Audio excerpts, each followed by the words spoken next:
not every character in a story is major. Some have very small roles to play. But every now and then, those small roles become crowd favorites. Sometimes, the less we know about a character drives our imagination to create backstories to add depth to them. Today, we will be talking about characters that started small and became big hits with fans.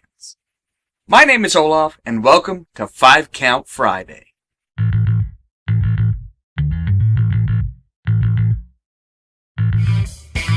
You think you know me. You think you can catch me. You think you can trust me. Nobody knows the secret that I keep deep in my soul.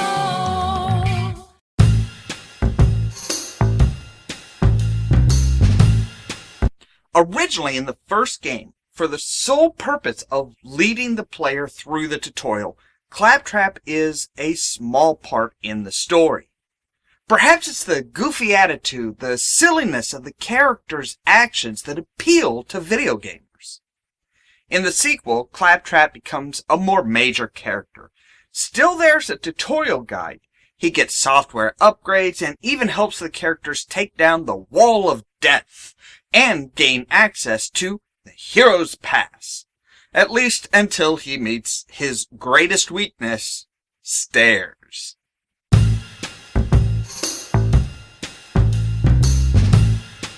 In the future, it's generally accepted that things are supposed to be better. But for one poor doctor, the universe is a cruel place. Zoidberg is almost the perfect example of how not to live your life. He's a background character for the start of the show, confusing how the human body is organized and works. Maybe the reason this character became so popular is the fact that he is there to show Fry that no matter how bad things are, they could always be worse. The same goes for the audience. Your life may be bad, but it's not Zoidberg bad. You aren't living in a dumpster or eating thrown away bits of garbage. Alternatively, it could be the fact that he manages to stay kind of happy with the way his life is. Even when he becomes rich, he practically throws his money away gambling and is content with it. He was big for a while and provided entertainment for others. Or maybe it's because he has the appeal of almost Stooge-like comedy, particularly a Curly-esque whooping exit.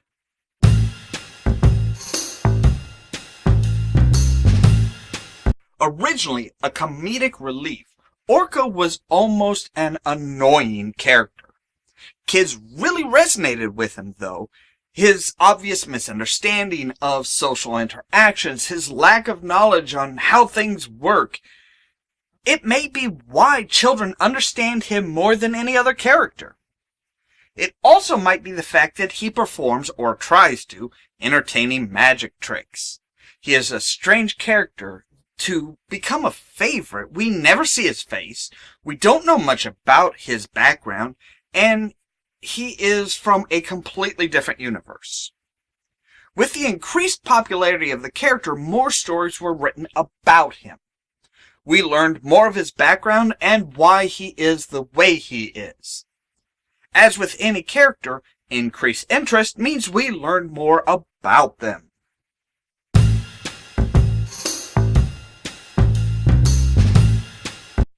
The character of the Hatter, and he is just the Hatter in the book, only appears for a short period. He's only at the tea party. While there is a backstory in the book about him irritating the Queen and being stuck at the same time, always tea time, he does not really have much to do with the story. Almost everyone refers to him as the Mad Hatter, but that is not actually in the story at all. The quote, "We're all mad here," actually comes from the Cheshire Cat. Now, at the time the book was written, Hatters had a tendency to go mad, thus the quote, "Mad as a Hatter." And this probably came from the absorption of mercury, which was used in the production of felt.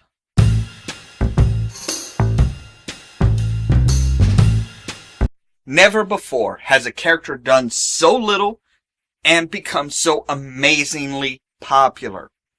In the original series, he really doesn't do much at all. Yes, he's smart enough to wait behind, figure out where the Falcon is going, and arrive at Cloud City with Vader before they can arrive.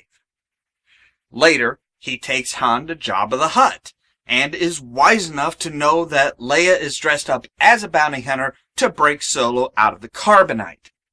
He is also the only person on the barge that is able to keep a Jedi from immediately winning in a fight. The sad part comes from how he goes down, and let's face it, he goes down like a bitch. While fighting Skywalker, Han Solo, a blind Han Solo, whipped around with a staff and hits Fett's backpack, causing the jets to ignite, shooting him off into the side of the barge, and after he tumbles down into the Sarlacc pit. Granted, he does survive, and it sounds like Abrams is going to keep this from the extended universe, so we get to see how awesome the Fett Man can become. So there is our 5 count for the favorite characters that started off as small bits in the overall story. Looking back at the list, it seems that quite a lot of the characters are some sort of comedic relief, or at least nonsensical characters that stand out for one reason or another. What is it that makes these characters so popular? Is it the simple fact that we can add our own backstory to them? What is your favorite character that didn't have a major role in the original source material? What character would you add to the list? Leave a comment down below and let us know. As always, thank you so much for watching, and stay tuned for more from Ollamh Productions. Cheerio! Instead, the main character is Connor, a tanner, painter, and knight of Daventry. Also, it was not a standard adventure game. It was more like a third-person RPG adventure. Oh! You know what to do!